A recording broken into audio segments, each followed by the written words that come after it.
Okay sir. Recording start చేయండి. చేశాను. ఇక్కడ నుంచి కూడా వెళ్ళొచ్చు అనుకుంటా సార్. ఓకే సరే, కొత్త పాయింట్ ఒకటి చెప్పారు మనకి మోహన్ గారు. అట్లా మోహన్ గారు సార్, మోహన్ గారు మీతో అందరికి కాన్ఫిడెన్స్ వచ్చిందండి పక్కా. మీరు ఇంకా చేయగలరు, ఏ టూల్ ఇచ్చినా చేయగలరు కదా? చేస్తా సార్. అది మాకు ఆ పని గారు ఎందుకని రావట్లేదు, అటెండ్ అవ్వట్లేదు ఆయన? ఆల్రెడీ ట్రిప్ వెళ్ళాడు. ఆల్రెడీ ట్రిప్ వెళ్ళారా? గోవాకి వెళ్ళాడట. గోవాకి వెళ్ళాడా? అంటే మనోడికి పని కూడా మంచి మంచి గట్టిగా ఉన్నాడు కాబట్టి మనోడికి అర్థమైపోతుంది. ఇంకేమో తినకపోయినా సార్ చెప్పేది ఏమన్నా చేసేయచ్చు అనుకుంటున్నాడు ఆయన. రాత్రి చేస్తున్నాను ఏపీపీ. ఎత్తట్లేదా? ఏపీపీ ట్రై చేస్తున్నా ఇప్పుడు అన్నారు, నిన్న ఫోన్ చేసాడు. అదే మనోడికి మ్యాటర్ అర్థమైపోయింది చేసేయచ్చు అని. ఓకే సో అంటే మనం ఏంటంటే ఇక్కడ నుంచి ఇంకా నేను మీకు ఇంకా అసెట్ అకౌంటింగ్ ఒకటి చెప్పాలి, కంట్రోలింగ్ ఒకటి టచ్ చేయాలి కదా. ఓకే ఫైన్, సరే అది చెప్పుకున్నాము. సో మనకి ఇది ఏపీపీ అనేది గుర్తుపెట్టుకోండి, రియల్ టైంలో ఏపీపీ అనేది చాలా చాలా ఇంపార్టెంట్ అండి. ఏపీపీ నుంచి చాలా క్వశ్చన్స్ వస్తాయి మీకు. నేను interview based questions and answers ఇచ్చాను కదా, అందులో ఏమేమి ఇచ్చానో అవన్నీ జాగ్రత్తగా చదవండి, అవన్నీ కూడా ప్రాపర్గా ప్రిపేర్ అవ్వండి. ఏపీపీలో ప్రతిదీ అడుగుతారు, చాలా చాలా విషయాలు అడిగి చాలా ఉంటాయి, అవన్నీ కూడా జాగ్రత్తగా ప్రిపేర్ అవ్వండి. ఓకే, ఏమేమి అడుగుతారో నేను కొన్ని పాయింట్స్ చెప్తాను మీకు ఇప్పుడు, అవి కూడా ఫాలో అవ్వండి. దానికన్నా ముందు ఒక చిన్న నిన్న ఒకళ్ళు నాకు ఒకటి డాక్యుమెంట్ పంపించారు, చాలా బాగుంది.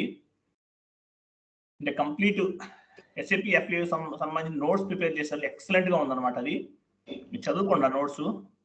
అంటే మొత్తం ఇన్ఫర్మేషన్ గ్యాదర్ చేసి తయారు చేశారు అనుకుంటా, మరి ఎవరు చేశారో తెలియదు, మనకు వేరే వాళ్ళ ద్వారా వచ్చింది. పంపిస్తున్నా, ఒక్క నిమిషం. ఎక్కడుంది అది?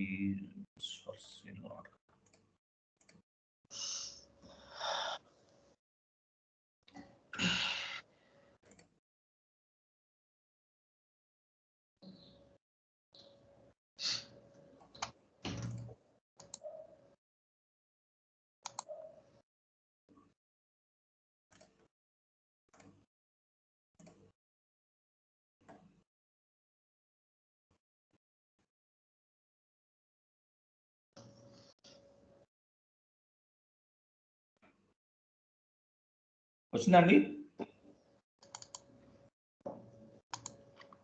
సో ఆ నోట్స్ ఓపెన్ చేయలే, ఆ నోట్స్ అనేది ఓపెన్ చేయండి, పర్లేదు, ఏం కాదు, ఓపెన్ చేయండి. చేయాలా సార్? చేయండి, ఏం కాదులే. మనకు వేరే వాళ్ళు ఇచ్చారు, నోట్స్ ప్రిపేర్ చేశారంట, బాగుంది. చూసారు, ఇదంతా SAPకి సంబంధించిన నోట్స్ ఒకరు ప్రిపేర్ చేశారు. ఇదంతా చదువుకోండి, మనకు తెలియని పాయింట్స్ కూడా చాలా దొరుకుతాయి ఇందులో, చాలా యూస్ఫుల్ అనమాట. నేను చాలా చదివాను, బాగుంది, ఎక్సలెంట్ గా రాశారు నోట్స్, ఒక ప్రాపర్ ఆర్డర్ లో సిస్టమాటిక్ గా బాగా రాశారు. ఓకేనా? Okay sir.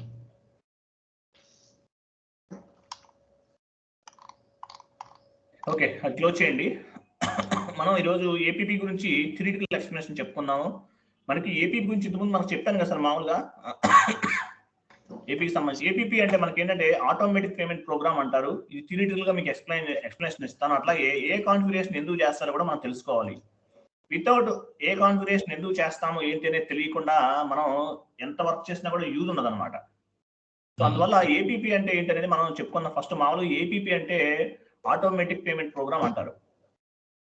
మనకి ఇంతకుముందు మనం ఏం చేస్తాం, మామూలుగా ఇంతకుముందు మాన్యువల్ క్లియరింగ్, స్టాండర్డ్ క్లియరింగ్, లేకపోతే ఇట్లాంటివన్నీ కూడా మనం మాన్యువల్ గా చేసాం. రెసిడ్యూల్ క్లియరింగ్ ఇవన్నీ మాన్యువల్ గా చేసాం. కాకపోతే ఏపీపీ ద్వారా మనం 100 ఇన్వాయిస్లు ఉన్నా, 1000 ఇన్వాయిస్లు ఉన్నా, ఎన్ని ఉన్నా సరే మనం ఒక ఏపీపీ రన్ తోటి కంప్లీట్ చేసేయచ్చు అనమాట. అంటే ఒక ఏపీపీ రన్ చేయడం ద్వారా ఇన్వాయిస్లు అన్ని కూడా క్లియర్ చేసేయచ్చు. అంటే 10 లక్షలు, ఒక 50 లక్షలు ఉందనుకోండి మనకి పెండింగ్ ఇన్వాయిస్లు, అన్ని కూడా ఒక్క క్లిక్ తోటి క్లియర్ చేసేయచ్చు అనమాట. సో అట్లా చేయడానికి ఏపీపీ అనేది ఉపయోగపడుతుంది. అట్లా ఏపీపీని బ్యాక్ బోన్ అంటారు, SAPకి ఒక బ్యాక్ బోన్ లాంటిది. అలాగే ఏపీపీని బ్యూటీ ఆఫ్ SAP అని కూడా పిలుస్తారు. బ్యూటీ ఆఫ్ SAP అంటారండి. అంటే ఏంటి, మనం మాన్యువల్ గా చేసే క్లియరెన్స్ అన్ని కూడా ఇక్కడ ఆటోమేటిక్ గా క్లియరింగ్ చేయొచ్చు అనమాట. ఇట్లా చేయడాన్నే ఏపీపీ అంటారు, ఆటోమేటిక్ పేమెంట్ ప్రోగ్రామ్ అంటారు అనమాట. ఓకేనా? ఆ తర్వాత ఏంటంటే మనకి ఇవి వెండర్స్ సంబంధించి, కస్టమర్స్ సంబంధించిన ఇన్వాయిస్ అన్ని కూడా మనం క్లియర్ చేయొచ్చు. అంటే వెండర్స్కే కాదు, it will be also applicable to the customers also. Customer invoice కూడా క్లియరింగ్ చేయొచ్చు అనమాట. ఇంకోటి ఏపీపీకి సంబంధించినటువంటి పేమెంట్ సైకిల్ అనేది ఒకటి ఉంటుంది. ఈ పేమెంట్ సైకిల్ ప్రకారం ఏపీపీ రన్ అనేది చేస్తుంటారు. పేమెంట్ సైకిల్ అంటారు. ప్రతి కంపెనీకి కూడా ఒక పేమెంట్ సైకిల్ అనేది ఉంటుంది. ఆ పేమెంట్ సైకిల్ ని బేస్ గా చేసుకుని ఏపీపీ రన్ అనేది చేయడం జరుగుతుంది అనమాట. అంటే ఎన్ని వందలు వేల ఇన్వాయిస్లు ఒక 10 కోట్లు ఉన్నా సరే మనం మాన్యువల్ గా క్లియర్ చేయడం చాలా కష్టం కాబట్టి ఏపీపీ మీద క్లియర్ చేయడం చాలా ఈజీ అనమాట. రియల్ టైంలో ఎక్కువ ఇన్వాయిస్లు క్లియర్ చేయాలంటే ఏపీపీ రన్ అనేది ఎక్కువగా వాడుతుంటారు. పెద్ద కంపెనీ అనుకోండి, ఒక 1000 ఇన్వాయిస్లు ఉన్నాయి, మన మాన్యువల్ గా క్రియేట్ చేస్తుంది ఎప్పుడు అవుతాయి, క్లియర్ అవుతాయి అవ్వవు కదా. అందుకని ఏపీపీ అనే దాన్ని ఉపయోగించుకుంటారు అనమాట. అంటే ఎన్ని ఇన్వాయిస్లు ఉన్నా సరే అన్ని కూడా ఒక 1000 ఉన్నా 10,000 ఉన్నా 20,000 ఉన్నా మొత్తం కూడా మనం ఒక క్లిక్ తోటి మనం ఏపీపీ ద్వారా క్లియర్ చేయొచ్చు. అందువల్ల మనకి ఏపీపీ అనేది చాలా ఉపయోగపడుతుంది. ఇది ఎస్ఏపీకి బ్యాక్ బోన్ లాంటిది. దీన్ని ఏమంటారంటే బ్యాక్ బోన్ లాంటిది, బ్యూటీ ఆఫ్ ఎస్ఏపీ అని కూడా పిలుస్తారు దీన్ని. మనం ఇంకోటి ఏపీపీ ద్వారా మనం ఇంతకుముందు మనం చెప్పుకున్నాం, కస్టమర్స్ వీళ్ళందరూ రాసుకున్నాం, domestic customers, international customers, one time customers అన్నారు. అటువంటి వాళ్ళకి సంబంధించిన పేమెంట్స్ కూడా మనం తీసుకోవడానికి క్లియర్ చేసుకోవడానికి పనికొస్తాయి. అంటే వెండర్స్ కూడా ఇంటర్నేషనల్ వెండర్స్ ఉంటారు, డొమెస్టిక్ వెండర్స్ ఉంటారు, వన్ టైం వెండర్స్ ఉంటారు. వీళ్ళందరికీ కూడా అందరికి సంబంధించింది కూడా ఒక్క క్లిక్ తోటే, అంటే national customers and international customers, national vendors and international vendors అందరికి సంబంధించిన అన్ని కూడా మనం ఒక క్లిక్ తోటి ఏపీపీ ద్వారా క్లియర్ చేయొచ్చు అనమాట. అందువల్ల ఏపీపీ అనేది అంత యూస్ఫుల్. మనకు రియల్ టైంలో ఏపీపీ గురించి 100% అడుగుతారు, డౌటే లేదు. మనకి ఇంటర్వ్యూలో 100% అడుగుతారు. ఏపీపీ లేకుండా అసలు ఏం లేదు ఎస్ఏపీలో. ఏపీపీ అనేది చాలా ఇంపార్టెంట్. ఎందుకంటే మీకు కాన్ఫిగరేషన్ అయిపోయిన తర్వాత కూడా మీకు ఎందుకు నేను మీకు చెప్తున్నానంటే దీనికి సంబంధించిన ఇన్ఫర్మేషన్ రేపు మీరు సార్ చెప్పలేదు నాకు, రియల్ టైంలో మీరు ఇంటర్వ్యూకి వెళ్ళి ఇబ్బంది పడకూడదు, నన్ను తిట్టుకోకూడదు ఆ టైంలో. నేను maximum I level my best అన్న రేంజ్లో నేను చెప్పగలిగినంత వరకు అన్ని చెప్తాను మీకు. ఓకేనా? సో ఈ క్లియరింగ్స్ అన్ని కూడా ఏపీపీ ద్వారా చేస్తామన్నమాట. ఇంకోటి ఏపీపీలో మనం రన్ చేసేటప్పుడు మనకి డ్యూ అండ్ ఓవర్ డ్యూస్ రెండు కూడా ఇన్వాయిస్ రెండు కూడా పిక్ చేస్తాయి. అంటే అది కస్టమర్స్ కావచ్చు, వెండర్స్ కావచ్చు. మనకి 2 రకాల డ్యూస్ ఉంటాయి. ఆ డ్యూ అండ్ ఓవర్ డ్యూ 2 రకాలు ఉంటాయి. రెండు కూడా పిక్ చేస్తారనమాట. ఇందులో స్టాండర్డ్ రన్ అని ఒకటి, ప్రపోజల్ రన్ అని చెప్పేసి 2 రకాల రన్స్ ఉంటాయి ఏపీపీలో. Proposal run and payment run అనమాట. ఈ రెండు కూడా ప్రపోజల్ రన్ లో అయితే కనుక డ్యూ అండ్ ఓవర్ డ్యూస్ అన్ని కూడా మనం పిక్ చేస్తాం అన్నమాట. అంటే వెండర్స్ అండ్ కస్టమర్స్ కూడా అప్లికబుల్ అవుతుంది, వెండర్స్ కి అలాగే కస్టమర్స్ కూడా. ప్రపోజల్ రన్ లో ఏమేమి పిక్, మామూలుగా ఎన్ని రన్స్ ఉంటాయి అని అడుగుతాను ఇంటర్వ్యూలో. ప్రపోజల్ రన్ ఒకటి ఉంటుంది, పేమెంట్ రన్ రెండు ఉంటాయి, గుర్తుపెట్టుకోండి. ఓకేనా? అంటే ప్రపోజల్ రన్ లో మనకి డ్యూస్ అండ్ ఓవర్ డ్యూస్ రెండు కూడా పిక్ చేయడం జరుగుతుంది అనమాట. అట్లాగే పేమెంట్ రన్ లో కూడా మనకి వెండర్స్ సంబంధించి, కస్టమర్స్ సంబంధించి అన్ని కూడా ఇన్వాయిస్లు అన్ని కూడా క్లియర్ చేస్తారు పేమెంట్ రన్ లో. Proposal run and payment run మీకు ఆల్రెడీ చెప్పాను ఇంతకు ముందు. సో ఈ 2 రన్స్ అనేది మీరు గుర్తుపెట్టుకోవాలి. ఫస్ట్ మనం ఎఫ్బిజెడ్బిలోకి వెళ్తాము. ఇక్కడ టోటల్ మనము ఆల్మోస్ట్ 6 కాన్ఫిగరేషన్స్ చేయాల్సి ఉంది. ఎస్ఏపీలో ఏపీపీలో ఏమేమి రన్స్, ఏమేమి కాన్ఫిగరేషన్స్ అంటే ఇక్కడ కనిపిస్తున్నాయి కదా, మొత్తం 6 కాన్ఫిగరేషన్స్ ఉన్నాయి కదా. ఈ మొత్తం చెప్పాలి. All company codes, paying company codes, payment method in country, payment method in company code, bank determination, house banks, ఈ 6 చెప్పాలి మీరు.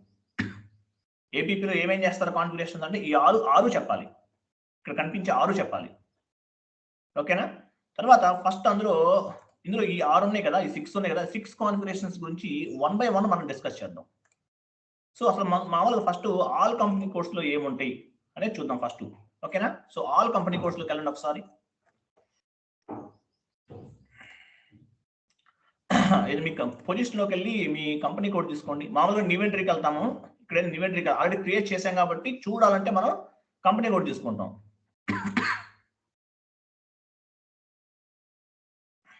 దాని మీద డబుల్ క్లిక్ చేయండి. చూడండి మనకేంటంటే ఫస్ట్ కంపెనీ కోడ్ అనేది మనం ఇస్తాం. తర్వాత ఏముంది, దాని తర్వాత కంట్రోల్ డేటాలో చూడండి sending company code, paying company code అన్నాడు. అంటే సెండింగ్ కంపెనీ కోడ్ అంటే ఏంటి, మన కంపెనీ ఇవ్వాలి ఇక్కడ, మన కంపెనీ. ఇంకోటి పైన పేయింగ్ కంపెనీ కోడ్ అనేది మన కంపెనీ కోడ్ ఇవ్వాలి. సరే సెండింగ్ కంపెనీ కోడ్ అంటే ఏంటి, సెండింగ్ కంపెనీ కోడ్ అనేది ఇప్పుడు ఇంటర్నల్ ట్రాన్సాక్షన్ జరుగుతుంది అనమాట. అంటే మన కంపెనీ మన గ్రూప్ ఆఫ్ కంపెనీలో వేరే కంపెనీ కోడ్ ద్వారా మనం పే చేయాల్సి ఉంటే అప్పుడు సెండింగ్ కంపెనీ కోడ్ కూడా వాడతారు. ఈ పేయింగ్ కంపెనీ కోడ్ అంటే మన కంపెనీ కోడ్. అంటే ఇంటర్నల్ ట్రాన్సాక్షన్స్ కొన్ని జరుగుతుంటాయి అనమాట, ఇంటర్ కంపెనీ ట్రాన్సాక్షన్స్ అంటారు. సో ఇవన్నీ చేయడానికి ఈ ఆప్షన్స్ అనేవి ఉపయోగిస్తారు. అంటే సెండింగ్ కంపెనీ కోడ్ అడుగుతారు ఇంటర్వ్యూలో, గుర్తుపెట్టుకోండి. What is the difference between sending company code and paying company code? మీరు ఇంటర్వ్యూ క్రాక్ చేయాలని చెప్పేసి నేను ఇవన్నీ చెప్తున్నాను నేను మీకు. What is the difference between sending company code and paying company code అన్నప్పుడు ఇంటర్ కంపెనీ ట్రాన్సాక్షన్స్ చేయడానికి సెండింగ్ కంపెనీ కోడ్ ఉపయోగిస్తాం. సబ్సిడరీ కంపెనీ ట్రాన్సాక్షన్స్ కూడా అంటారు వీటిని. పేయింగ్ కంపెనీ కోడ్ అంటే సొంత కంపెనీ కూడా అని అర్థం, గుర్తుపెట్టుకోండి. అంటే గ్రూప్ ఆఫ్ కంపెనీలో ఇంకొక కంపెనీ కోడ్ ఉంటుంది ఏదన్నా. టాటా ఉంది, టాటా ఒక గ్రూప్ ఆఫ్ కంపెనీ. అందులో మనం టాటా మోటార్స్ లో ఉన్నాం. టాటా టెలికాం మోడ్ ఎవడన్నా కట్టమన్నాడు డబ్బులు, ఓకేనా? సో అప్పుడు మనం కడతాం అనమాట. అది వెండర్ కావచ్చు, లేకపోతే కస్టమర్స్ ఏదైనా అవ్వచ్చు. వెండర్ మనకి ఇవ్వచ్చు, సరే కస్టమర్ మనకు, వెండర్ మనం పే చేయొచ్చు, లేకపోతే కస్టమర్ మనకి ఇవ్వచ్చు. ఇటువంటి వాటిని ఇంటర్ కంపెనీ ట్రాన్సాక్షన్స్ అంటారు. అంటే సెండింగ్ కంపెనీ కోడ్ ఎప్పుడు ఉపయోగిస్తారంటే ఇంటర్ కంపెనీ ట్రాన్సాక్షన్ చేయడానికి ఉపయోగిస్తారు. ఆ విషయం ప్రాపర్ గా మనం ఎక్స్ప్లెయిన్ చేయాలి ఇంటర్వ్యూకి. చెప్పినప్పుడు మాత్రమే మనకి మన మీద నమ్మకం కుదురుతుంది, ఓకేనా? సో ఇది ఒకటి అనమాట. సెండింగ్ కంపెనీ కోడ్ ఎప్పుడు వాడతారు అని అడుగుతారు. What is the difference between paying company code and sending company code అని అడుగుతారు, గుర్తుపెట్టుకోండి. తర్వాత చూడండి, స్టార్ట్ బిజినెస్ ఇంకోటి సెలక్షన్ ఆప్షన్ లో ఉంది. ఏముంది చదువు కనిపించట్లేదు sir. Separate payment for business area అన్నాడు. Separate payment area for business area అంటే ఏంటంటే, ఇప్పుడు మనకు అందులోనే మనకు ఆన్సర్ కనపడుతుంది. ఇప్పుడు మనకి పేమెంట్స్ రకరకాలు ఉంటాయండి. ఆర్టీజీఎస్ అంటారు, ఓకే, లేకపోతే చెక్ ట్రాన్స్ఫర్ ఉంటుంది, వైర్ ట్రాన్స్ఫర్ ఉంటుంది, ఇట్లా రకరకాలు ఉంటుంది. అంటే ఒక్కొక్క కంపెనీ కోడ్కి ఒకటే పేమెంట్ మెథడ్లో పేమెంట్ అవుతుంది. ఒక్కొక్క వెండర్కి, ఒక వెండర్ ఉన్నాడు అనుకోండి, ఒక వెండర్కి అన్ని ఆర్టీజీఎస్లు అవుతాయి. ఇంకొక వెండర్కి అన్ని కూడా క్యాష్ అనుకున్నాం, ఎగ్జాంపుల్ చెప్తున్నాను, క్యాష్ ద్వారా అవుతాయి. ఇంకొక వెండర్కి చెక్స్ ద్వారా అవుతాయి అనమాట. అంటే సపరేట్ కానీ ఒక్కొక్క వెండర్కి సపరేట్, ఒక్కొక్క బిజినెస్ ఏరియాకి ఒక్కొక్క రకంగా పేమెంట్ చేయడం కోసం దాన్ని ఉపయోగిస్తారనమాట. సో అది మనం సెలెక్ట్ చేసుకున్నాం ఆల్రెడీ. అది సెలెక్ట్ చేసుకోకపోయినా, అంటే మనం అది యూజ్ చేయకపోతే సెలెక్ట్ చేసుకోం. తర్వాత చూడండి, tolerance days for the payable అని అడిగాడు. అంటే ఏంటి tolerance days for the payable అంటే, ఏపీపీ పేమెంట్ రన్ అయిన తర్వాత ఎన్ని రోజులకి పేమెంట్ అవ్వాలి చూపించి అక్కడ కర్సర్ పెట్టండి ఒకసారి. 2 ఇవ్వండి చెప్తాను ఎగ్జాంపుల్, లేదా 5 ఇవ్వండి ఎగ్జాంపుల్, తీసేద్దాం మళ్ళీ. అక్కడ 5 ఇచ్చామనుకోండి, ఎగ్జాంపుల్ చెప్తున్నా, తీసుకోవట్లేదా? ఓకే ఓకే ఉంచండి, నో ప్రాబ్లం, అట్లా ఉంచండి. ఇంకా కర్సర్ పెట్టండి, అట్లీస్ట్ కర్సర్ పెట్టి సరిపోతుంది. సో అక్కడ చూడండి పైన ఎన్ని రోజు మనకి ఏపీపీ ఈరోజు రన్ చేసామండి. మనకి అకౌంట్స్ డిపార్ట్మెంట్లో చెప్పారు, బ్యాంక్లో డబ్బులు లేవు, ఇంకొక 3 days లో పడతాయి, అప్పటి నుంచి రన్ అప్లికబుల్ అయ్యేటట్టు చూడండి అంటే, అక్కడ ఎన్ని టాలరెన్స్ డేస్ అంటే ఎన్ని రోజుల తర్వాత నుంచి బ్యాంక్ నుంచి అమౌంట్ పిక్ అవ్వాలనేది అక్కడ ఇస్తామన్నమాట. దాన్ని 2 రోజుల 3 రోజుల అనేది మనం అక్కడ ఇవ్వాలి, అర్థమైందా? తర్వాత out going payments with cash discounts from అన్నాడు. అంటే ఏమైనా డిస్కౌంట్ సంబంధించిన కొన్ని ఆప్షన్స్ ఉంటాయి. అవి చేయడానికి మాక్సిమం ఎంత అమౌంట్ వరకు డిస్కౌంట్ ఇవ్వచ్చు అనేది కింద ఆప్షన్ లో ఇవ్వాలి. చూపించి కర్సర్ పెట్టండి అక్కడ, ఇక్కడ అనమాట. అంటే మాక్సిమం ఎంత డిస్కౌంట్ ఎలా చేస్తాం అనేది ఇక్కడ ఇస్తాం. కింద దాని తర్వాత టిక్ మార్క్ ఉంటుంది, సెలెక్ట్ చేసుకోవాలి. మ్యాక్స్ క్యాష్ డిస్కౌంట్ ఎలా ఉండదు చూసారా, అది కూడా సెలెక్ట్ చేసుకోవాలి మనం చేసేటప్పుడు, ఓకేనా? సో ఇవి మ్యాండేటరీగా చేసుకోవాలి మనం. తర్వాత వెండార్ తర్వాత కస్టమర్ ఉన్నాయి కదా, కస్టమర్ వెండర్ 2 ఉన్నాయి కదా. పైన మీరు ఏ ఇచ్చారు ఏంటండి, ఏ ఇచ్చారు అక్కడ మోహన్ గారు? సార్ అది మనం సపరేట్గా క్యాష్ డిస్కౌంట్లో ఒకటి స్పెషల్ జిఎల్ క్రియేట్ చేసాం. స్పెషల్ జిఎల్ ఇక్కడ ఇవ్వాల్సిన అవసరం, ఓకే ఏ ఇచ్చారా? ఆ పేమెంట్స్ కూడా పే చేయొచ్చు. ఏఎఫ్ కూడా ఇవ్వచ్చండి. ఏఎఫ్ అని కూడా ఉంటుంది ఒక ఆప్షన్, చూడండి ఒకసారి చూడండి. ఏఎఫ్ కూడా వాడతారు అక్కడ, ఓకేనా? మేము నేర్చుకున్నప్పుడు మాకైతే మా సార్ ఏఎఫ్ కూడా చెప్పారు. చూడండి ఒకసారి ఓపెన్ చేసి చూడండి ఏఎఫ్ ఎక్కడ ఉందో. Down payment assets manual type చేసి చూడండి వస్తుంది ఏఎఫ్ కూడా ఇస్తారు. రాలేదు సార్. ఓకే, ఆ మాన్యువల్ గా ఏఎఫ్ కూడా ఇవ్వచ్చు. పైన కింద 2 వెండర్కి అవుతుంది, కస్టమర్కి అవుతుంది. Special GL transaction to be paid దగ్గర ఏఎఫ్ అనేది ఇవ్వాలి, ఓకేనా? ఓకే, అది ఉంచండి, అట్లా ఉంచండి, నో ప్రాబ్లం. తర్వాత ఇంకొకటి చూద్దాం. నెక్స్ట్ మనం ఫస్ట్ కాన్ఫిగరేషన్ గురించి మీకు ప్రాపర్ గా కొంత ఇన్ఫర్మేషన్ ఇచ్చాను. తర్వాత పేయింగ్ కంపెనీ కోడ్ గురించి చూద్దాం. ఇక్కడికి వెళ్ళండి, పేయింగ్ కంపెనీ కోడ్.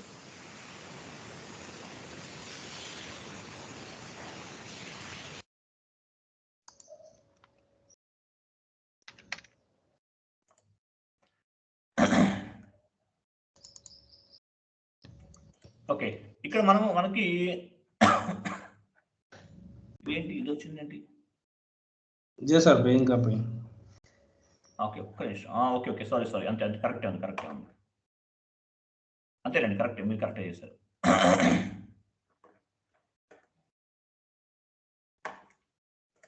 మనం ఇక్కడ గుర్తుపెట్టుకోండి, ఇక్కడ మ్యాక్సిమం ఈయన వచ్చే డిస్కౌంట్స్ వచ్చేసి మామూలుగా ఎంత వరకు ఇవ్వచ్చు, మినిమం అమౌంట్ ఫర్ ద, అంటే సారీ డిస్కౌంట్ కాదు, ఇది మినిమం అమౌంట్ అంటే ఇన్కమింగ్ పేమెంట్ అవ్వచ్చు, అవుట్ గోయింగ్ పేమెంట్ అవ్వచ్చు, అంటే ఎంత వరకు అప్లికబుల్ అవ్వచ్చు అనేది మనం ఇక్కడ నోట్ చేసుకున్నారు.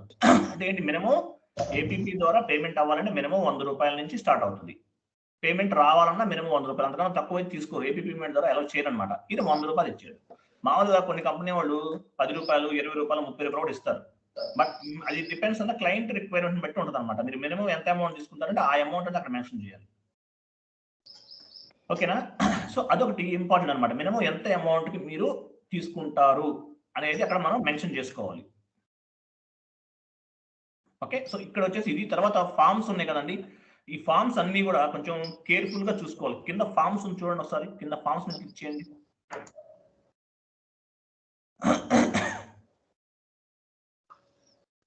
వీటిని స్క్రిప్ట్ ఫార్మ్స్ అంటారు. వీటిని ఎబాపర్తో కూర్చుని మనం చేయించుకోవాలి. ఈ ఫార్మ్స్ అన్ని కూడా అంటే వెండార్ పేమెంట్ అయిన తర్వాత మన ఒక ఫామ్ అనేది ఆటోమేటిక్గా వాళ్ళకి వెళ్ళిపోతుంది అనమాట. వెండార్ అవ్వచ్చు, లేకపోతే కస్టమర్ అయినా అవ్వచ్చు అండి, ఎవరైనా అవ్వచ్చు. అవన్నీ కూడా ఏంటంటే పేమెంట్ అయిపోయిన తర్వాత పేమెంట్ మనం చేసాము అని చెప్పేసి ఒక ఫామ్ అనేది వెళ్తుంది వాళ్ళకి. సో ఇవన్నీ కూడా వీటిని స్క్రిప్ట్ ఫార్మ్స్ అంటారు, లేకపోతే స్టాండర్డ్ ఫార్మ్స్ ఉంటాయి. మనకి ఎస్ఏపీలో ఇప్పుడు ఉండేది మొత్తం కూడా స్టాండర్డ్ ఫార్మ్సే ఉంటాయి. కానీ మనం ఈ స్టాండర్డ్ ఫార్మ్స్ని ఉపయోగించకూడదు. ఏం చేయాలి, వెండార్తో ఈతో కూర్చుని మనం ప్రిపేర్ చేయించుకోవాలి. ఎవరితో ఎబాపర్ ఉంటారు సపరేట్గా, ఎబాపర్ని పట్టుకుని ఎబాపర్తో కలిసి కూర్చుని మనం చేయించుకోవాలి. ఇవన్నీ కూడా అంటే ఈ స్క్రిప్ట్ ఫార్మ్స్ అనేవి చాలా కేర్ఫుల్గా చూసుకోవాలి.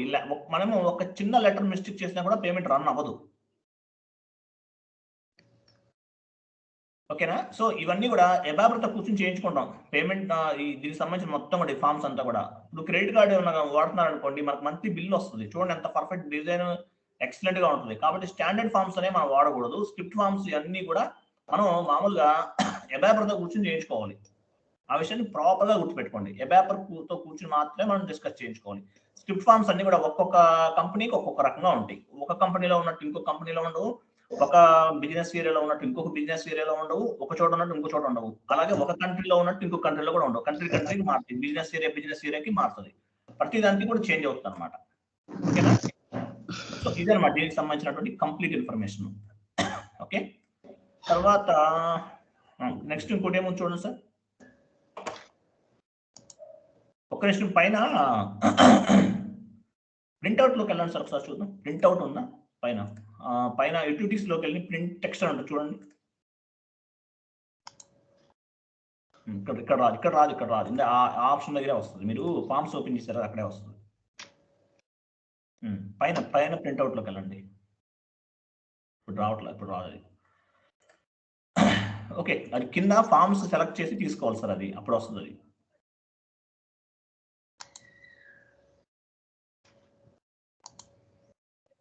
ఓకే, రావట్లేదు. ఓకే, వదిలేండి, తర్వాత చూద్దాం. సో ఇక్కడ ప్రింట్ టెక్స్ట్ అనమాట. ప్రింట్ కూడా మనకి LP01 అనే ప్రింటర్ మనం తీసుకుంటామని గుర్తుపెట్టుకోండి. మీరు రియల్ టైంలో మీకు అవుట్పుట్ డివైస్ నేమ్ ఏంటంటే టక్మన్ LP01 అని చెప్పాలి. వేరేది ఏది చెప్పకూడదు. LP01 అంటారు దాన్ని. ఓకేనా? ఇప్పుడు వెళ్ళి చూడండి, యూటిలిటీస్లోకి వెళ్ళి చూడండి, ఇప్పుడు వస్తుంది. ప్రింట్ టెక్స్ట్ క్లిక్ చేయండి. అదిగో అక్కడ LP01 వచ్చి ప్రింట్ ప్రివ్యూలోకి వెళ్ళండి. అక్కడ మన అవుట్పుట్ డివైస్ అన్నాడు. LP01 అంటే మన స్టాండర్డ్ అనమాట. అది LP01 అనేది వాడతాం మనం అవుట్పుట్ డివైస్. ప్రింట్ ప్రివ్యూ మీద క్లిక్ చేయండి. అది చూసారా? ఇది మనకి వెండర్ కావచ్చు, లేకపోతే కస్టమర్ కావచ్చు, ఎవరికైనా సరే ఈ విధంగా ఒక నోటీస్ అనేది వెళ్తుంది మనకు వాళ్ళకి. అంటే ఏంటి, ఇది స్టాండర్డ్ ఫార్మాట్. ఇది మనం ఉపయోగించలేము, ఇది పనికిరాదు, దేనికి పనికిరాదు, జస్ట్ చూసుకోవడానికి మాత్రమే మనకు వస్తుంది ఇది. కానీ ఇది ఎబాపర్ హెల్ప్ తీసుకుని మనం చేయించుకోవాలి. మనకి ఎలా కావాలి ఏంటి అనేది మొత్తం కంప్లీట్ గా ఎబాపర్ హెల్ప్ తీసుకుని చేయించుకోవాలి. ఓకేనా?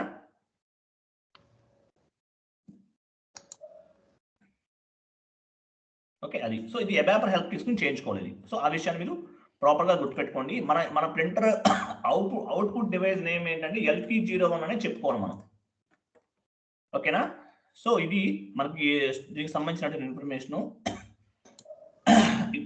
ఇలా వెళ్ళే ఈ లెటర్ ఏమంటారంటే పేమెంట్ అడ్వైజర్ లెటర్ అంటారండి. పేమెంట్ అడ్వైజర్ లెటర్ అంటారు.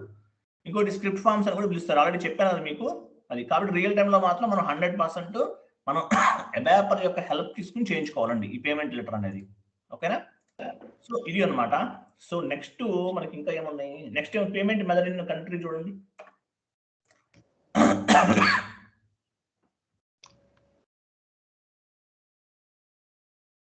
ఇండియాలోకి వెళ్ళారు కదా, మీ చెక్ పేమెంట్ తీసుకోండి. ఏది సెలెక్ట్ చేస్తున్నారో తీసుకోండి. అది సో ఇక్కడ చూడండి, పేమెంట్ మెథడ్లోకి వెళ్ళాం కదా.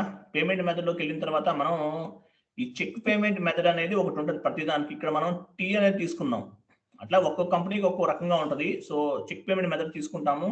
తర్వాత కింద పక్కన చూద్దాం ఒకసారి ఇంకేముంది. ఇంకో పేమెంట్ మెథడ్ క్లాసిఫికేషన్ అన్నాడు. అంటే మీరు దేంతో చెక్తో పే చేస్తారా లేకపోతే బ్యాంక్ ట్రాన్స్ఫరా, ఇవన్నీ కూడా ఇక్కడ సెలెక్ట్ చేసుకోవాలి. పేమెంట్ మెథడ్ ఫర్ అన్నాడు. పైన చూడండి అవుట్ గోయింగ్ పేమెంట్స్ అన్నాడు. అంటే అవుట్ గోయింగ్ పేమెంట్ వెళ్తుంటే కనుక అవుట్ గోయింగ్ పేమెంట్స్ అంటే వెండర్ కాబట్టి మనం అవుట్ గోయింగ్ తీసుకున్నాం. మనకు అమౌంట్ వస్తుంటే ఇన్కమింగ్ పేమెంట్ తీసుకోవాలి. గుర్తుపెట్టుకోండి, కస్టమర్స్ చేసామనుకో అది ఇన్కమింగ్ పేమెంట్ అవుతుంది. వెండర్కి ఇస్తే పేమెంట్ వెళ్తుంది వాళ్ళకి. ఇక్కడేమో మనకు వస్తుంది కాబట్టి ఇన్కమింగ్ అవుతుంది అనమాట. సో దాన్ని బట్టి తీసుకోవాలి. ఇక్కడ ఈయన కేజెడ్ తీసుకున్నారు. కేజెడ్ అయినా తీసుకోవచ్చు, లేకపోతే జడ్పీ కూడా తీసుకోవచ్చు. అక్కడ డిపెండ్స్. కేజెడ్ అంటే వెండర్కి సంబంధించింది కాబట్టి వెండర్కి సంబంధించి కేజెడ్ తీసుకున్నారు ఆయన. ఇట్లయినా అవుతుంది, పేమెంట్ రన్ అవుతుంది. మీకు అయిందా మోహన్ గారు? మళ్ళీ అయింది సార్, చేసేసారు. అది కేజెడ్ కూడా అయిపోయింది అనమాట. ఓకే మోహన్ గారు, మీరు సెమినార్ చెప్తారు ఈ మంత్, ఈ వీకెండ్ మీరు కొంచెం ఏపీపీ మీద చెప్పండి సార్ కొంచెం ఒకటి. ఓకే సార్, తెలుగులో చెప్పండి, ఎందుకంటే ఏపీపీ చాలా ఇంపార్టెంట్ మన వాళ్ళకి. అందుకని ఓకే. నేను వైజాగ్ వెళ్తాను, ఒక వర్క్ ఉంది నాకు. సో మీరు నేనున్నా లేకపోయినా మీరు స్టార్ట్ చేసేసి ఇంటరాక్షన్ గ్రూప్ లో టైంకి కాల్ చేసి చెప్పండి మీరు. ఓకేనా? ఓకే సార్, మర్చిపోద్దండి. నేను ఒకవేళ మీకు అవైలబుల్ గా దొరికినా దొరకపోయినా మీరు ఏపీపీలోకి వెళ్ళిపోయి మీరు సరే ఇంటరాక్షన్ గ్రూప్ లింక్ ఉంది కదా మీ దగ్గర, ఆ గ్రూప్ లోకి వెళ్ళిపోయి మీరు చెప్పేయండి, అయిపోతుంది. సరే సార్, ఓకేనా? సో ఇది ఒకటి అనమాట. సో తర్వాత ఇట్లా దీనికి సంబంధించిన తర్వాత పేమెంట్ మెథడ్ ఇన్ ప్రోగ్రామ్ అన్నాడు కదా. ఇంకోటి గుర్తుపెట్టుకోండి, మనము ఇక్కడ పోస్ట్ బాక్స్ ఇవన్నీ కొన్ని నంబర్స్ ఉంటాయి చూడండి. అవన్నీ మనం చూడండి రిక్వైర్డ్ పైన చూడండి, పైన రిక్వైర్డ్ మ్యాటర్ రికార్డ్ స్పెసిఫికేషన్స్ దగ్గర పోస్ట్ బాక్స్ నెంబర్ ఇవన్నీ సెలెక్ట్ చేసుకోవాలి రియల్ టైంలో. ఎందుకంటే మనకి వెండర్ క్రియేట్ చేసినప్పుడు ఇంతకుముందు చెప్పాను మీకు, సార్ పోస్ట్ బాక్స్ నెంబర్ అవన్నీ ఇవ్వండి సార్, లేకపోతే ఏపీపీ రన్ అవ్వస్తారని చెప్పాను. కాబట్టి కంపల్సరీ మీరు ఇవన్నీ కూడా సెలెక్ట్ చేసుకోండి. బ్యాంక్ డీటెయిల్స్ ఇవన్నీ కూడా కంపల్సరీ. బ్యాంక్ డీటెయిల్స్ లేకపోయినా పర్లేదు. అంటే పేమెంట్కి అడ్వైజర్ లెటర్ వెళ్ళాలంటే సార్ మెయిల్ ద్వారా వెళ్తుంది, బై పోస్ట్ వెళ్ళాలంటే ఎట్లా, అవి కూడా కావాలి కదా, ఇంట్లో రావాలి కదా, రాకుండా కుదరదు కదా. అందుకని అవి కూడా తీసుకోవాలి మనం. అర్థమైందండి? Okay sir. సో అవన్నీ కూడా తీసుకోవాల్సిన అవసరం ఉంటుంది కంపల్సరీ. ఇంకోటి మనకి ఏపీపీ ద్వారా రన్ అయింది ప్రోగ్రామ్ అని మనకి ఎలా తెలుస్తుంది అంటే, డాక్యుమెంట్ మీ కేజెడ్ తీసుకున్నారు కదా, యాక్చువల్గా జడ్పీ కూడా జడ్పీ తీసుకోమని చెప్పాను. మీకు గుర్తుందా ఇందాక మీకు? ఉంది సార్. ఇప్పుడు వెండర్కి మామూలుగా కేజెడ్ మనకు తెలుసు డాక్యుమెంట్ సంబంధించింది. మరి ఏపీపీ ద్వారా రన్ అయిందని మనకి ఎలా తెలుస్తుంది? జడ్పీ వస్తుంది, గుర్తుపెట్టుకోండి. అంటే జడ్పీ వస్తే ఏంటంటే మీనింగ్ ఏపీపీ ద్వారా క్లియర్ అయిందని అర్థం మనకి. ఓకేనా? Okay sir. ఏపీపీ ద్వారా క్లియర్ అయిందని మనకు అర్థం. అందుకని జడ్పీ తీసుకోవాలి. తర్వాత చూడండి పేమెంట్ మెథడ్ ఇన్ ప్రోగ్రామ్ అన్నాడు. RFC సో RFF0US అన్నాడు, _C అన్నాడు. అంటే ఇదేంటి? చెక్ అన్నమాట. చెక్ ప్రింట్ ఫార్మేట్ అది. చెక్ ప్రింట్ ఫార్మేట్ అది. ఆ విధంగా కొన్ని సింబల్స్ ఉంటాయి, అవన్నీ ఫాలో అవ్వాలి. అడుగుతారు ఏపీపీ ద్వారా మీకు పేమెంట్ క్లియర్ అయితే మీకు ఏ డాక్యుమెంట్ వస్తుంది అన్నారు అనుకోండి, జడ్పీ చెప్పాలి. వెండర్ అని చెప్పేసి కేజెడ్ అని చెప్పకూడదు. జడ్పీ డాక్యుమెంట్ అనమాట. అది పోస్ట్ అయితే మీరు చూడండి మోహన్ గారు, మీరు పోస్ట్ చేశారు కదా, క్లియర్ అయిన ఐటమ్స్ చూడండి ఒకసారి, చూస్తే మీకు అర్థమవుతుంది. సో అదొకటి అనమాట. తర్వాత హౌస్ బ్యాంక్స్ క్రియేషన్స్ లోకి వెళ్ళండి. హౌస్ బ్యాంక్స్ క్రియేషన్స్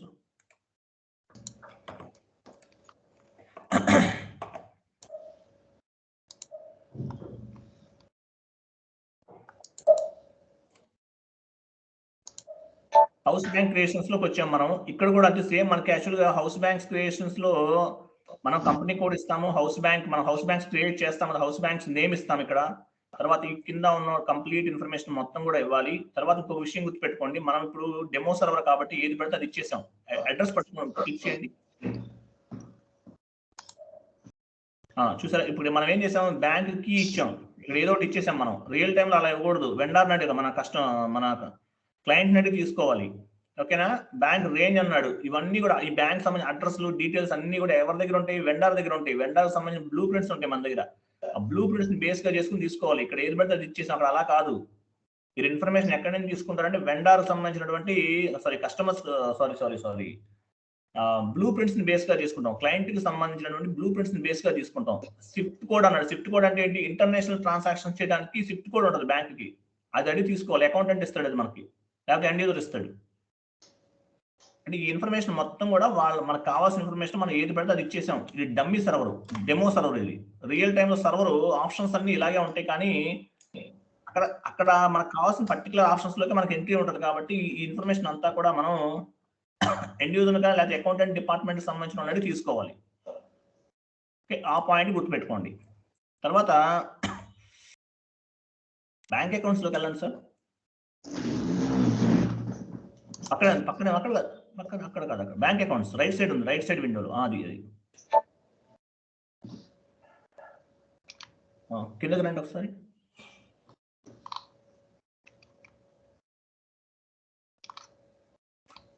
మీరు బ్యాంక్ అకౌంట్స్ ని క్లిక్ చేస్తారా, జిఎల్ రాలేదు, క్రియేషన్ చేయలేదు కదా మనం. అది వెయిట్ అది అడుగుతుంది. తర్వాత మనం పైన కంపెనీ కూడా ఇచ్చాము, హౌస్ బ్యాంక్స్ అవన్నీ యాక్టివ్ ఇచ్చేసాము, అకౌంట్ ఐడి ఇచ్చేసాము, అన్ని చేసుకుంటూ వచ్చాము. అకౌంట్ నంబర్ అన్నారు, గుర్తుపెట్టుకోండి. అకౌంట్ నంబర్ అంటే ఏమి ఇచ్చాము మనం, 1 2 3 4 5 6 7 8 9 ఇచ్చేసాం. కానీ రియల్ టైంలో అది ఇవ్వకూడదండి. రియల్ టైంలో మనం అకౌంట్ నంబర్ బ్యాంకుకి సంబంధించినటువంటి ఏ అకౌంట్ నంబర్ ఉందో ఆ అకౌంట్ నంబర్ ఇవ్వాలి. ఓకేనా. తర్వాత జిఎల్ కాన్ఫిగరేషన్ ఉంటుంది. జిఎల్ కాన్ఫిగరేషన్ కూడా సేమ్ యాజ్ టీజ్ గా మనం జిఎల్ ఆల్రెడీ చేసిన తర్వాత మనం జిఎల్ అసైన్ చేసాం. ఆ బ్యాంక్ కు సంబంధించినటువంటి జిఎల్ ఆ డీటెయిల్స్ మొత్తం ఇవ్వాలి. బ్యాంక్ జిఎల్ క్రియేట్ చేసాం కదా, అక్కడ కూడా పేమెంట్ మీద అప్డేట్ చేసాం జిఎల్లో, మీకు గుర్తుందో లేదో. సో అది కూడా ఇవ్వాలి. ఒకసారి న్యూ సెషన్ తీసుకుని చూపించండి సార్. జిఎల్లోకి వెళ్ళి చూపించండి. 1 or 2 కదా అది. న్యూ సెషన్ తీసుకోండి.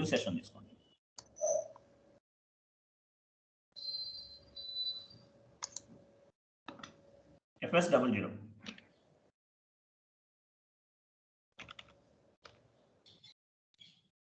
బ్యాంక్ అకౌంట్ తీసుకోండి.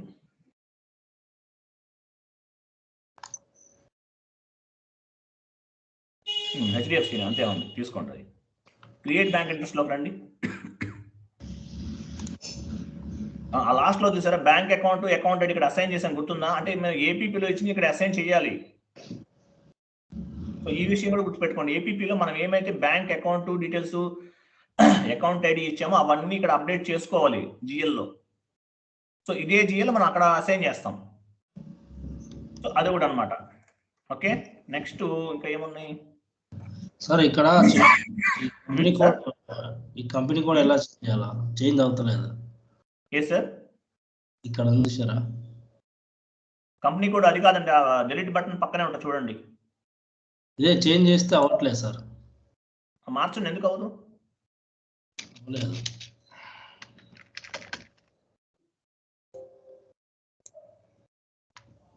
స్పెసిఫై అండ్ ఎగ్జిస్టింగ్ వాల్యూ చూపిస్తుంది. ఆ కంపెనీ కోడ్ ఉందా మీ దగ్గర? ఉంది సార్, క్రియేట్ చేసిన, ఇంతవరకు వచ్చినా ఇక్కడ అవ్వట్లేదు. సార్ చూద్దాం నేను తర్వాత మళ్ళీ చెప్తాను. ఓకేనా? అవుతుంది, ఏముండదు. నాకు తెలిసి ఏదో చిన్న అది అక్కడ ఒకసారి చెప్తాను నేను. ఓకేనా? సో అదొకటి. తర్వాత బ్యాంక్ సంబంధించిన ఇన్ఫర్మేషన్ మొత్తం కూడా ప్రాపర్ గా యాజ్ టీజ్ గా మనం డిపెండ్స్ ఆన్ ద క్లయింట్ దగ్గర నుంచి తీసుకుని ఆ ఇన్ఫర్మేషన్ మొత్తం కూడా మెన్షన్ చేయాలి, ప్రాపర్ గా మెన్షన్ చేయాలి. మెన్షన్ చేసిన తర్వాతే ఉంటుంది అనమాట. తర్వాత మీరు బ్యాంక్ డీటెయిల్స్ లోకి వెళ్ళండి ఒకసారి. బ్యాంక్ అకౌంట్స్ లోనే హౌస్ బ్యాంక్స్ లోకి వెళ్ళండి. ఇక్కడ అయిపోయింది, ఆ విండోకి వెళ్ళిపోండి. ఇది క్లోజ్ చేసేయచ్చు. హౌస్ బ్యాంక్స్ లోకి వెళ్ళండి. ఇక్కడ పక్కనే హౌస్ బ్యాంక్స్ పక్కనే ఉంది సార్. వెయిట్ ఆగండి. ఇప్పుడు చూడండి, మనం ఇక్కడ హెచ్డిఎఫ్సి ఇచ్చామండి. Account ID F1 account ID ఇచ్చారు. నెక్స్ట్ ఇంకో బ్యాంక్ ఇచ్చారు అనుకోండి, అంటే బ్యాంకింగ్ కూడా ర్యాంకింగ్ ఆర్డర్ జాగ్రత్తగా ఫాలో అవ్వాలి. ఇక్కడ హెచ్డిఎఫ్సి ఇచ్చారు కాబట్టి తర్వాత ఇంకో 4 బ్యాంకులు ఇస్తే కనుక నెక్స్ట్ మనం ఇచ్చే బ్యాంక్స్ కూడా ఆర్డర్ లోనే ఇచ్చుకోవాలి. మిగతాయి కూడా అంటే ఎక్కడ మనం వేరే ఆప్షన్ లో ఇస్తాం, వెళ్దాం మనం అక్కడికి వెళ్ళి చూద్దాం. ఇక్కడ 4 బ్యాంకులు ఇచ్చారు అనుకోండి, ఇదే ఆప్షన్ లో నెక్స్ట్ కూడా ఫాలో అవ్వాలి. సో నెక్స్ట్ అంటే ఒకసారి మీరు అందులోకి వెళ్ళండి సార్. మీరు అయిపోయిందిగా.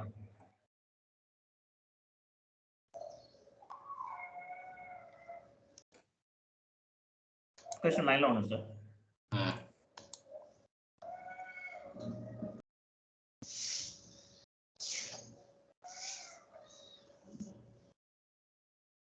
Payment method in company code లోకి వెళ్ళండి.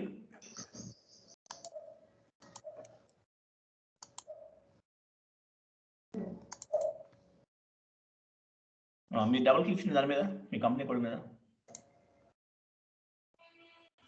Okay, payment method in company కోడ్లోకి వచ్చాం కదా. సో ఇక్కడ గుర్తుపెట్టుకోండి, ఇది కూడా మ్యాక్స్ అమౌంట్ ఎంత అవ్వాలి అంటే అమౌంట్ ఎంత క్లియర్ చేయాలి, ఎంత ఉంది, ఇవన్నీ కూడా ప్రాపర్గా ఇచ్చుకోవాలి. అమౌంట్ లిమిట్ అనమాట, ఎంత వరకు ఇవ్వాలనేది, పేమెంట్ డేట్స్ ఇవన్నీ ప్రాపర్గా ఇవ్వాలండి. స్క్రిప్ట్ ఫామ్స్ అవన్నీ కూడా జాగ్రత్తగా చూసుకోవాలి, ఏది మిస్ అవ్వకూడదు. ఓకేనా? సో ఇది ఒకటి. తర్వాత మనకి ఇంపార్టెంట్ ఏంటంటే బ్యాంక్ డిటర్మైజేషన్ అనేది చాలా ఇంపార్టెంట్. బ్యాంక్ డిటర్మైజేషన్లోకి వెళ్ళిన ఒకసారి అది కూడా చెప్తే అయిపోతుంది.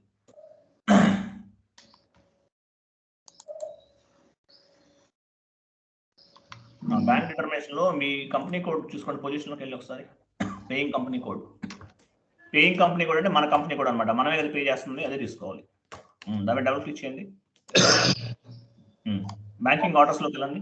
బ్యాంకింగ్ ఆర్డర్స్, ర్యాంకింగ్ ఆర్డర్స్ చూసారా? ఇక్కడ మనకి చూడండి, ర్యాంకింగ్ ఆర్డర్ అనేది చాలా ఇంపార్టెంట్. ఫస్ట్ మనం పేమెంట్ మెథడ్ ఇచ్చాము, కంట్రీ ఇచ్చాము, ర్యాంకింగ్ ఆర్డర్ 1 ఇచ్చాము, హెచ్డిఎఫ్సి బ్యాంక్ తీసుకున్నాం. సో ఇంతకు ముందు ఆప్షన్ లో మనం ఏదైతే అక్కడ ఏ విధంగా అయితే ర్యాంకింగ్ ఆర్డర్ 1, 2, 3 ఇచ్చుకుంటూ వచ్చామో ఇక్కడ కూడా అదే విధంగా ఇవ్వాలి, మార్చకూడదు. పైన కింద, ఇప్పుడు ఈ కాలంలో కింద పైన కింద, వేరే చోట పైన కింద పైన ఇచ్చినప్పుడు అవ్వదు. హెచ్డిఎఫ్సి తీసుకున్నాం కాబట్టి హెచ్డిఎఫ్సియే ఫస్ట్ ఇవ్వాలి, తర్వాత ఎస్బీఐ తీసుకుంటే ఎస్బీఐ ఇవ్వాలి, సిటీ బ్యాంక్ తీసుకుంటే సిటీ బ్యాంకే ఇవ్వాలి. ఆర్డర్ అనేది ప్రాపర్ గా ఉండాలి అన్ని కాలమ్స్ లో కూడా. అంటే ఫస్ట్ ఏ బ్యాంక్ కి మనం ర్యాంకింగ్ ఆర్డర్ ఎక్కువ ఇస్తున్నాం అంటే ఎక్కువ అమౌంట్ ఏ బ్యాంక్ లో అయితే ఉందో ఆ బ్యాంకింగ్ మనం ఫస్ట్ ఆర్డర్ ఇస్తాం. సెకండ్ ఏ బ్యాంక్ అయితే ఎక్కువ ఆర్డర్ వాల్యూ అంటే ఎక్కువ అమౌంట్ ఉండదో, బ్యాలెన్స్ ఉంటుందో ఆ బ్యాంక్ కి సెకండ్ బ్యాంకింగ్ ఆర్డర్ ఇస్తాం. అప్పుడు ఏమవుతుంది, మనం వెండర్ పేమెంట్స్ ఏమైనా చేయాలనుకోండి, ఫస్ట్ అమౌంట్ అంతా కూడా ఏ బ్యాంక్ లో అయితే ఎక్కువ అమౌంట్ ఉందో అది ర్యాంకింగ్ ఆర్డర్ 1 ఇస్తాం కాబట్టి పేమెంట్ అంతా ఆ బ్యాంక్ నుంచి పిక్ చేస్తుంది. సెకండ్ టైం ఏ బ్యాంక్ అయితే పేమెంట్ నెక్స్ట్ అంటే ఆ బ్యాంక్ లో ఫస్ట్ ర్యాంకింగ్ ఆర్డర్ నుంచి అయిపోయింది అనుకోండి, సెకండ్ బ్యాంక్ అకౌంట్ నుంచి పిక్ చేస్తుంది పేమెంట్ అనేది ఏపీపీలో. ఒక బ్యాంక్ లో 10 లక్షలు ఉంది, ఇంకో బ్యాంక్ లో 10 లక్షలు ఉంది అనుకోండి. ఒక్కొక్క బ్యాంక్ ఫస్ట్ బ్యాంక్ లో అయిపోయింది, ర్యాంకింగ్ ఆర్డర్ 1 ఇచ్చాం. అది అయిపోయిన తర్వాత నెక్స్ట్ ర్యాంకింగ్ ఆర్డర్ అనేది నెక్స్ట్ బ్యాంక్ నుంచి పిక్ చేస్తాం అనమాట. ఆ విషయాన్ని మనం ప్రాపర్ గా గుర్తుపెట్టుకోవాలి. తర్వాత బ్యాంక్ అకౌంట్స్ లోకి వెళ్ళండి.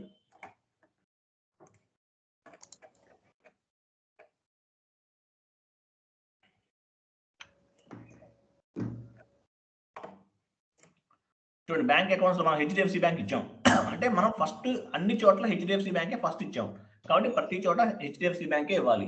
సెకండ్ బ్యాంక్ ఏదైతే ఇచ్చామో అదే ఇచ్చుకుంటూ వెళ్ళాలి. సెకండ్ టైం కూడా వేరేది మార్చకూడదు. థర్డ్ టైం ఏ బ్యాంక్ అయితే ఇస్తామో అదే ఇచ్చుకుంటూ వెళ్ళాలి, గుర్తుపెట్టుకోండి. సో ర్యాంకింగ్ ఆర్డర్ అనేది చాలా కేర్ఫుల్ గా చేయాలి. ఫస్ట్ ఏ బ్యాంక్ అయితే తీసుకున్నామో అదే విధంగా బ్యాంక్ ఆర్డర్స్ లో అవ్వచ్చు, బ్యాంక్ అకౌంట్స్ లో అవ్వచ్చు, ఎక్కడైనా సరే అదే ఇవ్వాలన్నమాట, గుర్తుపెట్టుకోండి. ఓకేనా? తర్వాత అవైలబుల్ అమౌంట్ లోకి వెళ్ళండి ఒకసారి చూద్దాం. ఎన్హాన్స్మెంట్స్ తర్వాత చూద్దాం. అవైలబుల్ అమౌంట్ ఇక్కడ కూడా హెచ్డిఎఫ్సి బ్యాంక్ ఫస్ట్ ఇచ్చాం. సో రెండో బ్యాంక్ ఏది ఇచ్చారు ఫస్ట్, అంతకు ముందు ఏది ఇచ్చారు రెండో బ్యాంకు ఎస్బీఐ అనుకోండి, ఎస్బీఐనే ఇవ్వాలి ఇక్కడ కూడా. మూడో బ్యాంక్ ఏది ఇచ్చారు అదే ఇవ్వాలి. అంటే ఆర్డర్ అనేది చాలా ప్రాపర్ గా ఫాలో అవ్వాలన్నమాట. ఓకేనా? సో అది ఇంకో విషయం మీరు గుర్తుపెట్టుకోవాల్సింది ఏంటంటే వాల్యూ డేట్ ఉంది. వాల్యూ డేట్ లోకి వెళ్ళండి ఒకసారి, పక్కన కూడా చూద్దాం. ఇక్కడ కూడా చూసారా, పేమెంట్ మెథడ్ సేమ్ టీఎన్ ఇచ్చారు, ఆయన హౌస్ బ్యాంక్స్ ఇచ్చారు, అకౌంట్ హెచ్డిఎఫ్సి ఇచ్చారు, హెచ్డిఎఫ్ 1 అన్నారు. అంటే ఇక్కడ కూడా హెచ్డిఎఫ్సి బ్యాంక్ తీసుకున్నారు. అంటే ఒక ఆర్డర్ లో ఫస్ట్ ఏ బ్యాంక్ పెడితే అదే పెట్టాలి అన్నిటికీ కూడా, కింద ఒకటి పైన ఒకటి పెడితే పేమెంట్ అవ్వదు, గుర్తుపెట్టుకోండి. తర్వాత ఇంకోటి మనకి ఇంకొక ఇంపార్టెంట్ విషయం ఏదో ఉంది, మర్చిపోయి చెప్తానికి. ఓకే, ఏపీపీ ద్వారా మనం అన్ని రకాల పేమెంట్లు చేయొచ్చండి. స్టాండర్డ్ క్లియరింగ్ చేయొచ్చు, పార్షల్ క్లియరింగ్ చేయొచ్చు, ప్రతి క్లియరింగ్ కూడా చేయొచ్చు అనమాట. కాబట్టి ఏపీపీలో ఫారెన్ ఇన్వాయిస్ పోస్టింగ్ కూడా చేయొచ్చు.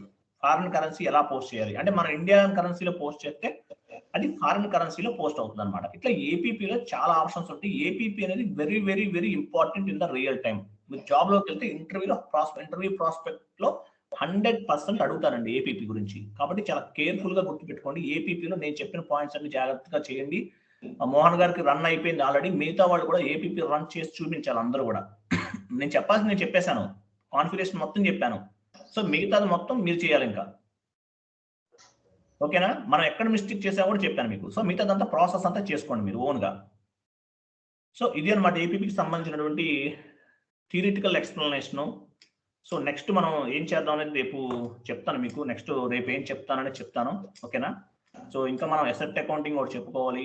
కంట్రోలింగ్ 1 ఆర్ 2 పార్ట్స్ టచ్ చేస్తాను. మనకు ఆల్మోస్ట్ అయిపోవస్తుంది కోర్స్ అనేది. మన విత్‌హోల్డింగ్ టాక్స్ అన్ని మొత్తం అన్ని చేసేసాం. విత్‌హోల్డింగ్ టాక్స్ డన్నింగ్ చేసేసాము.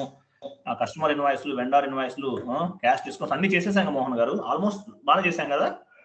అవును సార్. ఎస్పెషల్లీ మీ బ్యాచ్ మాత్రం అదృష్టవంతులు. మనకి ప్రాపర్‌గా వెళ్తుంది అంతా కూడా. ఆ? అవును సార్. కాకపోతే కొంచెం గ్యాప్స్ అయ్యి వచ్చినా కూడా మీకైతే నాలెడ్జ్ అనేది ఆల్మోస్ట్ బిఫోర్ జాయినింగ్‌కి, ఆఫ్టర్ జాయినింగ్‌కి డిఫరెన్స్ ఉంది కదా! ఉంది సార్ ఉంది. ఇప్పుడు ఎస్ఐపి అంటే మీరు ఏది ఇచ్చినా చేయగలరా ఎనీ టాస్క్?